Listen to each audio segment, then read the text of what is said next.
Hello po mga konsyaraka, magandang umaga po ulit sa inyo lahat. Dito po ulit yung konsyaraka si Benny, nagbabalik at syempre ang DS Hernandez 19 TV po.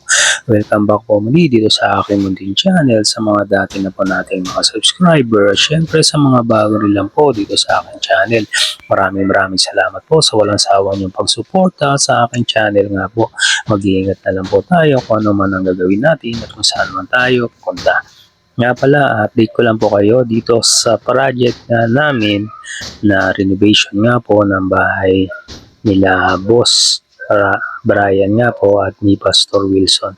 Ayan nga po, kung ako nakikita nyo, natapos na ako mag-tiles dito sa kitchen counter nga po. Ayan, 60 by 60 na tiles. Ayan nga.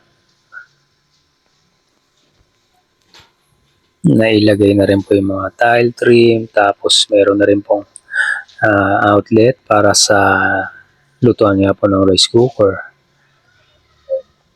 Ito po ang kanilang sink, kitchen sink. Double po yung kitchen sink. Yan, para pang nagbabanlaw, saka naghuhugas na magkaiwalay po. Ayos.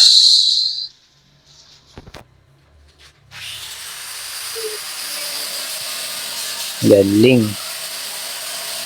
Siguro improve na lang po nila, maglagay na lang ng yung built-in na cabinet nga po sa ibabaw para mas okay po. Tapos yung sa ilalim, ganoon rin po maglagay ng cabinet para mas maganda po. Dito naman po yan si Papa nga po. Nilalagyan niya ng cover na yung partition. Siya na po ang nagagawa. Kasi po doon tayo nag-test na tayo sa kitchen counter nga po.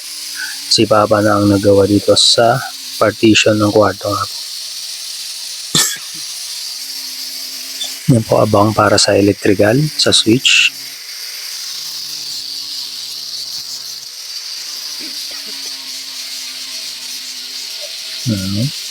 May ilaw dyan, te. Tapos ito, mas maganda po kung may tiles rin yung flooring para mas malinis na po, mas makagalaw sila ng maayos, mas gumanda pa po yung bahay. Ito po yung kabilang kwarto.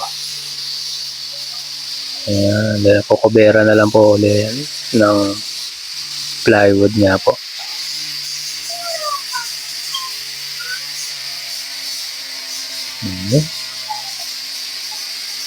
Ayos. So, paano mga konsyaraka, update ko na lang kayo dito sa project na namin.